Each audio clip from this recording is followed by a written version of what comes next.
Hello! And welcome to TF is Happening. With your hosts, Tess and Felipe. Today's topic will be media's portrayal of race in TV shows, movies, and newspapers, and just overall media. We also brought two special guests with us today. Well, who TF are they? I don't know. Let's meet them. And the guest stars. Hello, I'm Micheal. So I grew up, my dad is from Africa, where I grew up. I was born in Europe, but grew up in Africa as a kid. My mom is Caucasian, so I just grew up in a mixed, family. The small village where we were only three to be, non-Caucasian. So I think, we're here to discuss about, media and how, races are portrayed in the media. Yeah. So that's just me, a quick intro. Wonderful. My name is Francine Adiola, and I am born and raised here in Washington State, and I grew up in Tacoma, Washington, and a predominantly African-American neighborhood. I am Hispanic myself, and actually got to experience not only the race and diversity within the television media, but also firsthand. So I'm actually very happy to be here, part of this podcast, and share my point of view. Okay. So first we're going to be talking about how movies change the perception of what kids or just anyone really goes through, I guess, during seeing a movie, or how the perception of what the movie is and how they expect reality to be afterwards. So from that, what have you two seen in most media? Yeah, so maybe starting again. So as a kid, we were watching a lot. Again, I was in Africa and then Europe, and we were watching a lot of American movies. And in those movies, I think the hero was always, Caucasian. So, and he was, very strong, powerful, funny.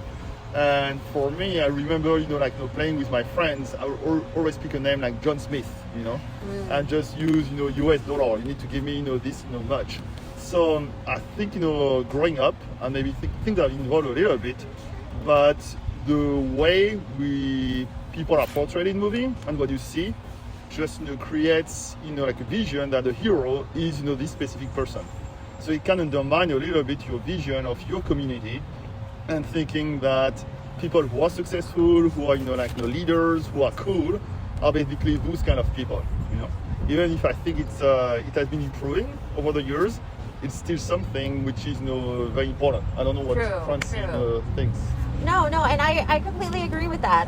I think that watching the diversity of movies from when I grew up in the late 80s to 90s, I believe there was a portrayal mainly of the Mexican Latino lowrider gangster, the African American thug, drug dealer, and I believe that in that sense, with the content that was given out at that time, it was kind of a thing to look up to and to kind of be a part of. And I feel like society and for younger children were influenced in a way that was their only option.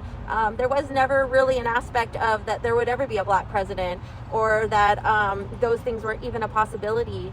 I would have to say that a lot of people felt that they had to live up to those standards, or they weren't minority enough in order to succeed here in America or a lot of other countries.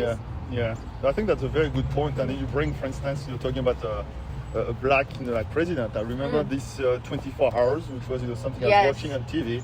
And this was the first time that there was basically a black president being portrayed on TV, and everybody was talking about it. And for me, I was a little bit shocked at first. Is it going to work? Right. It seemed to be a little bit misplaced, but I think the actor, which I forgot the name, played very well, and it just showed that actually we are not used to it. But the fact that media is portraying someone who is not who is from a diversity minority, I think was very helpful to bring some self-confidence, and even for something this small, to see that this can happen. So I think I like very much what you were saying. Yeah, absolutely.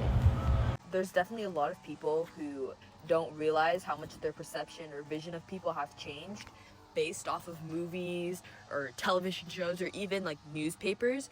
There's definitely a lot of things that go unseen or unnoticed that people don't realize has such a big impact on them.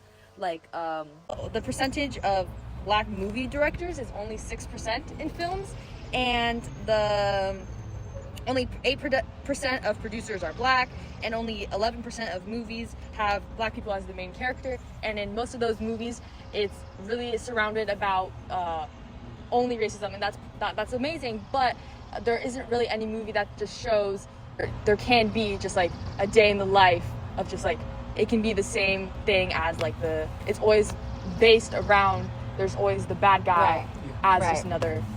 Yeah. So what are you guys' thoughts on that? I would say that my thoughts on that particular thing is that first we got to look at the percentage of the amount of directors and actors that are there, and why is that happening? Because of systemic racism, because of Jim Crow, because of how America has been built, and then the process that it takes for most minorities to even make it into a certain field, and they have to constantly overprove themselves as worthy. And when you don't have film or media or news that shows individuals that it's possible, then a lot of times those chances are lower. So I see now that we can look at different actors that are minority of Indian descent, African American, Mexican American, Puerto Rican, being able to take these different opportunities and say, no, I'm not going to take that film based on slavery because I'd like to portray something that's considered everyday normal for Caucasian Americans or for any Caucasian person in the world to be able to have that luxury and privilege that unfortunately many minorities have to sit back and kind of hold out to get that opportunity. Yeah.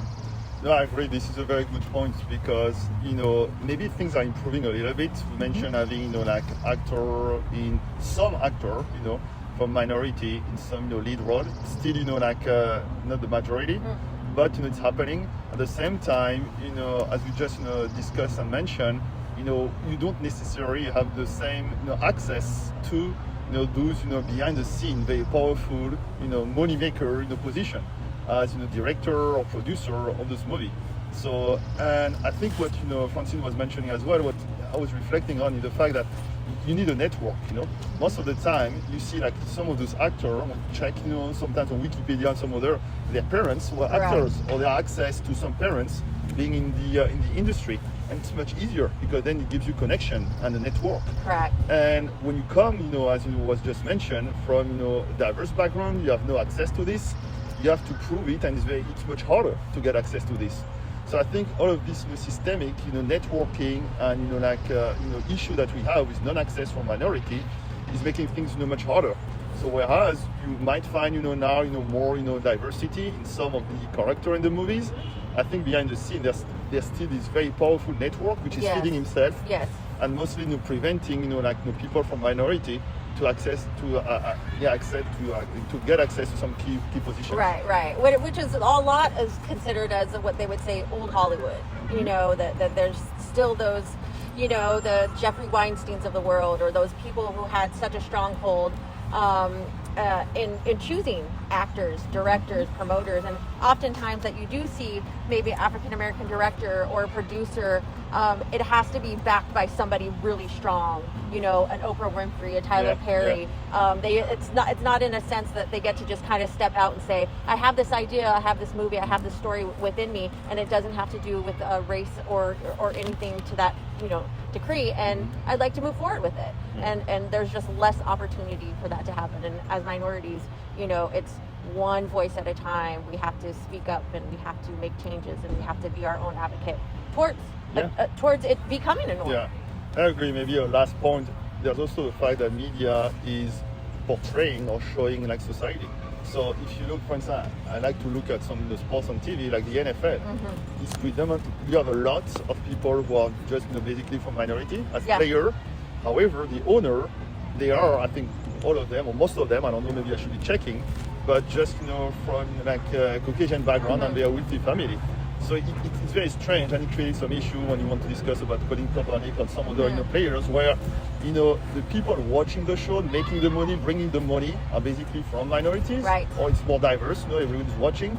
But then at the end of the day, even for movies, even if on the field you have some minorities, then behind the scene, people who are making the most money, or a lot of money, who have the ownership, then basically those people they are the same, which is again this network and access to higher ranking position.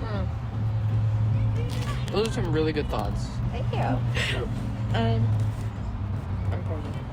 Another part that we were looking at was we found that, well, in the research we were doing, we found that movies have technically been around since like when the first like movie that was recorded, it was in 1888, and then about 15 years later was the first movie to have a black character in it was made, and then about 24 years later there was there's the first movie to be made with an all black cast, and that's a very big time span that we've seen, and kids around like the age of like 8 to 12 consume about 6 hours of media every day.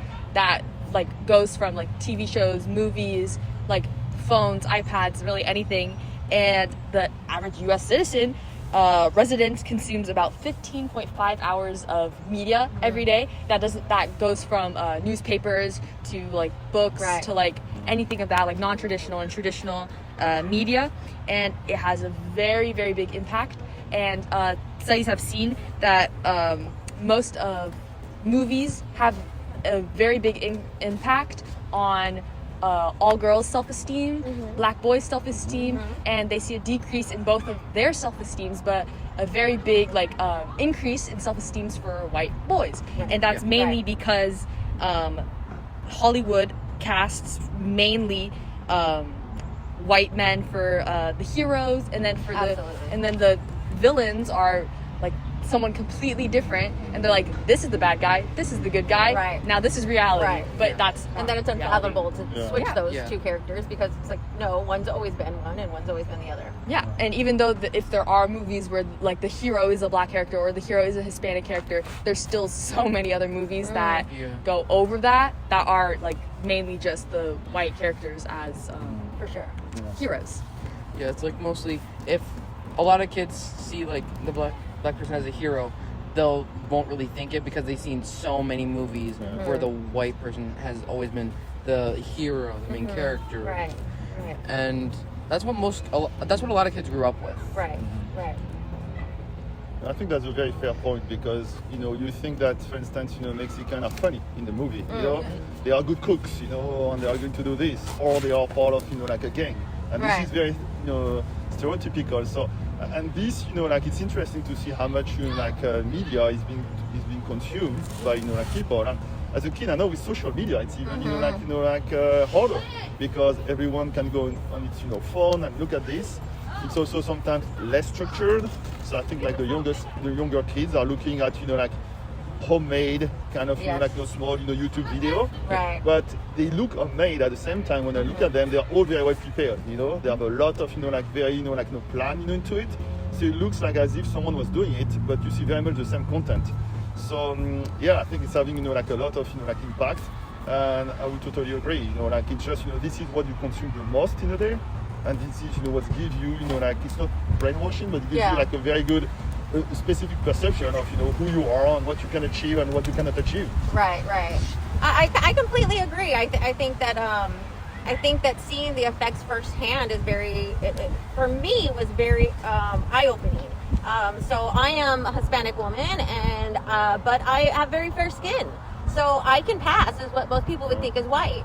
So that means, and I've always taught my son or anyone else around me that as a Latina, I have a white privilege responsibility to stand up and do and say what is right and use my voice, because I have more of a chance for that to get heard than someone of darker complexion, of a different minority race, because automatically they're met with defense.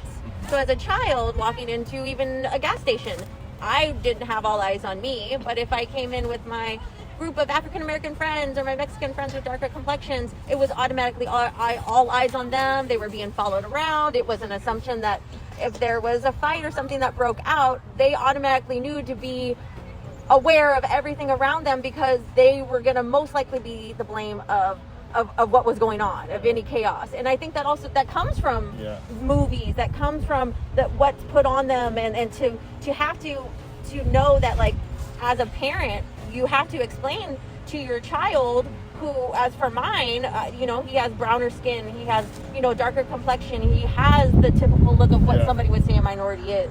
And to have to know and be aware that to teach him, look, your mom can pass, so my life experience in America or other countries is going to be completely different than yours. And that mainly comes from the fact that not a lot has changed. Not a lot has changed in movies, media, online, socially. And although having the internet is amazing and there's so much information and content, what goes on there? We have false information, we have false content, we have, so it's one of those things where it's there's a balance that you're trying to, there's a tightrope that you're trying to come across and learn and teach, and even as adults for us, we're always trying to feed ourselves to re-educate, because we have to remember that we grew up on those systemic racism of movies and those things, and so for us it may be so fulfilling to see a love story with two main minority characters, and for other people they just don't understand that. They don't understand the culture of that, or how exciting it is to see a host like Trevor Noah who's lived both worlds, and has lived through so much of the dynamic of a African mother and a white European father at a time where the racism was illegal, and so I think really it's the effect is it's systemically processed through the years. But I think that as I look from my perspective, if we just keep using our voices, we keep using our what it is that we can do, that is what is always going to put a step forward to making that change. I agree, and I would just a final thought is it just reminds me of I had a trip recently to Europe, and then basically because I'm traveling often, I ended up with a nice car. And I was driving one of my colleagues, so I was wearing a suit in a nice car, and then I'm dropping off my colleague at the airport, and basically I took a wrong turn or something, and cops stop me, and then because what you see on TV is if a guy's in suit and he's driving a nice car, then basically he must be an Uber driver, So then they kept coming at me saying, oh, you're the Uber driver and you're driving this person. So I think and it was it ended up okay. I never had major issues like this. But exactly. It's it's more like the perception.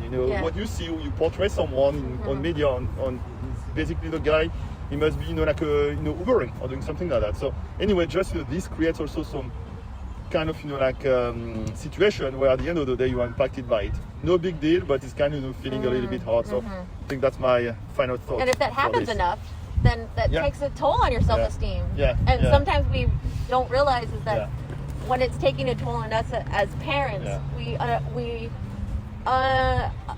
don't realize that sometimes we pass that down to our children. We pass the fear, we pass the worry, we pass the trauma, and that's something that it's we want that to stop. And if we can change that to where you could be able to be driving in a fancy suit, a fancy car, and it could just be that's just a great, successful man. Exactly. Thank you for your thoughts, and we're gonna end that right here. Thank you two for coming to the podcast. Thank you for having us. Thank you. It was a great opportunity. You guys did a great job. Thank you. That's it for today, and thank you for coming. Now get TF out of here.